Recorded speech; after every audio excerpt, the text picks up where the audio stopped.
VS രഞ്ജിത്തിലേക്ക് പോയാൽ രഞ്ജിത്ത്, ഇതാണ് DCCയുടെ ന്യായീകരണമായി വരുന്നത്. പുതിയ ഒരു സ്ഥാനാർത്ഥിയെ കണ്ടെത്തേണ്ടതുണ്ട്. ആരൊക്കെയായിരിക്കും ഇനി പരിഗണിക്കുക എന്നതാണ് ആകാംക്ഷയായി വരുന്നത്. ഒപ്പം ഇതിൽ വീഴ്ചയുണ്ടായിട്ടുണ്ടോ എന്നത് പരിശോധിക്കുമെന്നാണ് DCC നേതൃത്വം പറയുന്നത്. അത് പ്രാദേശിക പ്രവർത്തകർക്ക് മാത്രമല്ലല്ലോ, DCC നേതൃത്വത്തിനും ഇതിൽ ഉത്തരവാദിത്തമില്ലേ?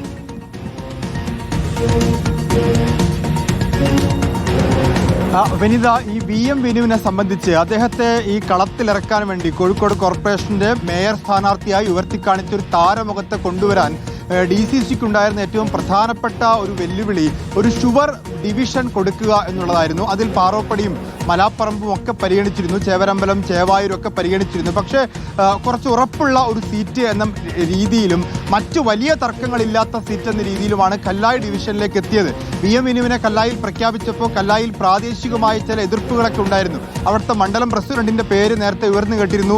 അവിടുത്തെ സിറ്റിംഗ് കൗൺസിലർ സുധാമണി 4 തവണയായി അവിടെ കൗൺസിലറാണ്. അങ്ങനെ പല പേരുകൾ ഉയർന്നു കേട്ടിരുന്നു. അതൊക്കെ മറികടന്നുകൊണ്ടാണ്, അവരെയൊക്കെ അനുനയിപ്പിച്ചുകൊണ്ടാണ് VM വിനുവിന്റെ പേരിലേക്ക് കല്ലായി ഡിവിഷൻ എത്തിയത്. അങ്ങനെ ആ പേരിൽ എത്തി നിൽക്കുമ്പോഴാണ് VM വിനുവിന് വോട്ടില്ല എന്നറിയുന്നു. കോടതി ഇപ്പോൾ VM വിനുവിന് വോട്ട് നൽകാൻ സാധിക്കില്ല എന്നുകൂടി ഉറപ്പിക്കുമ്പോൾ പ്ലാൻ B ഉണ്ട് എന്നാണ് DCC പ്രസിഡന്റ് പറയുന്നത്. സാധാരണഗതിയിലാണെങ്കിൽ കല്ലായി ഡിവിഷനിൽ VM വിനു ഇല്ലെങ്കിൽ അവിടുത്തെ പ്രാദേശിക നേതാവ്, അവിടുത്തെ മണ്ഡലം പ്രസിഡന്റ് കാളക്കണ്ടി ബൈജു ആണ് അവിടെ സ്ഥാനാർത്ഥിയായി വരേണ്ടത്. അദ്ദേഹത്തിനാണ് അവിടെ ക്ലെയിം ഉള്ളത്. അദ്ദേഹത്തിന്റെ പേര് ആ സ്ഥാനാർത്ഥി പട്ടികയിൽ ഉണ്ടായിരുന്നു. പക്ഷെ പ്ലാൻ B എന്നൊക്കെ പറയുമ്പോൾ സ്വാഭാവികമായിട്ടും ഒരു താരമുഖത്തിന് പകരം മറ്റൊരു താരോദയം ഉണ്ടാകുമോ എന്നുള്ളതാണ് കോൺഗ്രസ് നേതൃത്വം പരീക്ഷിക്കുന്നത്, അല്ലെങ്കിൽ തിരയുന്നത് എന്നുള്ളതാണ്.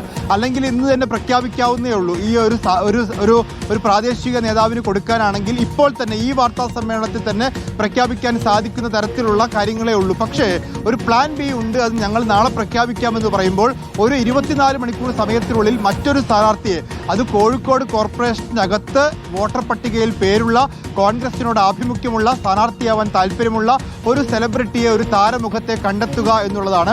അത് അതീവ ദുഷ്കരമായ കാര്യമാണ് കോൺഗ്രസിനെ സംബന്ധിച്ച്. കോൺഗ്രസിന് പരസ്യമായി പിന്തുണയുള്ള, അല്ലെങ്കിൽ കോൺഗ്രസിന്റെ സാംസ്കാരിക വേദികളിലേക്ക് എത്തുന്ന നിരവധി താരങ്ങളുണ്ടെങ്കിലും അവരൊന്നും തന്നെ മത്സരിക്കാൻ തയ്യാറായിക്കൊള്ളണമെന്നില്ല. ഇപ്പോൾ ജോയ് മാത്യുവിനെ പോലുള്ള ആളുകളൊക്കെ UDFന്, പ്രതിപക്ഷ നേതാവിന്റെ നീക്കങ്ങൾക്കൊക്കെ പിന്തുണ കൊടുക്കുന്ന ആളാണ്. പക്ഷെ അദ്ദേഹം ഇത്തരത്തിൽ മത്സരിക്കാൻ തയ്യാറാകുന്ന ഒരാളല്ല. അപ്പോൾ അങ്ങനെ ഒരാളെ കണ്ടെത്തി ഒരു പ്ലാൻ B അവതരിപ്പിച്ച ഒരു താരമുഖത്തെ തന്നെ കൊണ്ടുവരാൻ സാധിക്കുമോ? അതല്ല എങ്കിൽ പ്രാദേശിക തലത്തിൽ ഇപ്പോൾ ഉയർന്നു കേൾക്കുന്ന പ്രാദേശിക പട്ടികയിൽ ഇടം പിടിച്ച ക്ലെയിമുള്ള ആളുകളെ തന്നെ അവതരിപ്പിക്കുമോ? നിലവിൽ കൗൺസിലർ അവിടെ ജനകീയ കൗൺസിലറാണ്, അവിടെ നാട്ടുകാർക്ക് അറിയുന്ന ഒരു കൗൺസിലറാണ്. ആ സീറ്റ് പിടിച്ചെടുക്കുക എന്നുള്ള ഉദ്ദേശം മാത്രമാണെങ്കിൽ അവിടെ ആര് മത്സരിച്ചാലും മതി. ഇപ്പോൾ പട്ടികയിലുള്ള സുധാമണിയോ അല്ലെങ്കിൽ ഈ ബൈജുവിനെ പോലുള്ള ആളുകളൊക്കെ മത്സരിച്ചാൽ മതി. ഇനി അതല്ല, ഈ കോർപ്പറേഷനിൽ മുഴുവനായി ഒരു മുഖം അവതരിപ്പിക്കപ്പെടേണ്ടതുണ്ട്. കോർപ്പറേഷനിൽ UDFനെ നയിക്കാൻ, UDFന്റെ ഒരു തിരിച്ചുവരവിന് കളമൊരുക്കുന്ന തരത്തിൽ ഒരു കരുത്തുള്ള സ്ഥാനാർത്ഥിയാണ് വരേണ്ടതെങ്കിൽ സ്വാഭാവികമായിട്ടും മറ്റൊരു താരത്തെ തിരയേണ്ടി വരും. അങ്ങനൊരു താരോദയം നാളെ ഈ 24 മണിക്കൂർ തികയുമ്പോൾ നാളെ കോൺഗ്രസിന്റെ കോർ കമ്മിറ്റി യോഗം ചേർന്ന് തീരുമാനിക്കുമോ, അന്വേഷിച്ച് കണ്ടെത്താൻ സാധിക്കുമോ എന്നുള്ളതാണ് ഈ ഘട്ടത്തിൽ എല്ലാവരും ആകാംക്ഷയോടുകൂടി നോക്കുന്നത്. ശരി, VS രഞ്ജിത്ത്, തീർച്ചയായും എന്താണ് കോൺഗ്രസിന്റെ പ്രാദേശിക നേതൃത്വത്തിൽ, ജില്ലാ നേതൃത്വത്തിൽ നടക്കുന്ന ചർച്ചകൾ, ആരുടെ പേരുകളാണ് ഉയർന്നു വരുന്നത് എന്നത് ഉൾപ്പെടെ നമുക്ക് അടുത്ത ഘട്ടത്തിൽ വീണ്ടും അറിയണം. റോഷിപാലിലേക്ക് പോവുകയാണ്. റോഷിപാൽ, ഇത് ജില്ലാ നേതൃത്വത്തിന്റെ മാത്രം ഉത്തരവാദിത്തം എന്ന നിലയ്ക്ക് മാറുകയാണോ? ഇത്രയധികം സെലിബ്രിറ്റി ആയിട്ടുള്ള ഒരാളെ കൊണ്ടുവന്ന് അവിടെ ഭരണം പിടിക്കുക, മേയർ സ്ഥാനാർത്ഥിയായി ഉയർത്തി കാണിക്കുക എന്നതൊക്കെ തന്നെയായിരുന്നു ലക്ഷ്യമിട്ടിരുന്നത്. പക്ഷെ അത് പാളിയിരിക്കുന്നു. സംസ്ഥാന നേതൃത്വത്തിന്റെ ഒരു ഇടപെടൽ ഉണ്ടാകുമോ, അതോ എന്താണ് ഇതിൽ വീഴ്ച സംഭവിച്ചത് തുടങ്ങിയ കാര്യങ്ങളിലൊക്കെ ഒരു പരിശോധനയിലേക്ക് കൂടി പാർട്ടി പോകുന്നുണ്ടോ? അപ്പോൾ ഇത് അങ്ങനെ പരിശോധനയിലേക്ക് പോകേണ്ടി വരും. കാരണം കോഴിക്കോട് കോർപ്പറേഷനിലെ മേയർ സ്ഥാനാർത്ഥിക്ക് വോട്ടില്ല എന്നത് കോൺഗ്രസിന്റെ സംസ്ഥാനത്ത് ഒട്ടാകെ നാണക്കേടായ ഒരു സംഭവമാണ്. VM വിനുവിനെ പോലെയുള്ള ഒരു സിനിമാ പ്രവർത്തകനെ സ്ഥാനാർത്ഥിയാക്കുന്നത് വലിയ പ്രതീക്ഷ കോഴിക്കോട് കോർപ്പറേഷൻ പരിധിയിൽ പ്രവർത്തകർക്ക് നൽകിയതാണ്. മാത്രവുമല്ല, മറ്റിടങ്ങളിൽ ഒരു ആവേശമുണ്ടാക്കിയിരുന്നു. ഇത്തവണ കോഴിക്കോട് കോർപ്പറേഷനിൽ അട്ടിമറി വിജയം UDFന് ഉണ്ടാകുമെന്ന ഒരു തോന്നൽ, അങ്ങനെ ഒരു പ്രചാരണത്തിൽ എഡ്ജുണ്ടായിരുന്നു. തിരുവനന്തപുരത്ത് ശബരിനാഥനെ കളത്തിലിറക്കിയതിന് സമാനമായി തന്നെ കോഴിക്കോട് അങ്ങനെ ഒരു നീക്കം നടത്തി. പ്രത്യേകിച്ച് വലിയ സാംസ്കാരിക മുന്നേറ്റമുള്ള നഗരങ്ങൾ എന്ന രീതിയിൽ കോഴിക്കോട്ട് VM വിനുവിനെ അവതരിപ്പിക്കുമ്പോൾ ആ ഒരു മുന്നേറ്റം മൊത്തത്തിൽ ഉണ്ടാകുമെന്ന് കണക്കാക്കിയതാണ്. അങ്ങനെയാണ് കോൺഗ്രസ് നേതൃത്വം, KPCC അടക്കം അതിനെ ആശീർവദിച്ചത്. പക്ഷേ എല്ലാ കണക്കൂട്ടലും തെറ്റി. ഇത് വലിയ നാണക്കേടായി മാറി. കോൺഗ്രസിന്റെ സ്ഥാനാർത്ഥിയെ നിർണ്ണയിക്കുന്നത് അത് ഓരോ ഡിവിഷനിലും ഒരു കോർ കമ്മിറ്റിയുണ്ട്.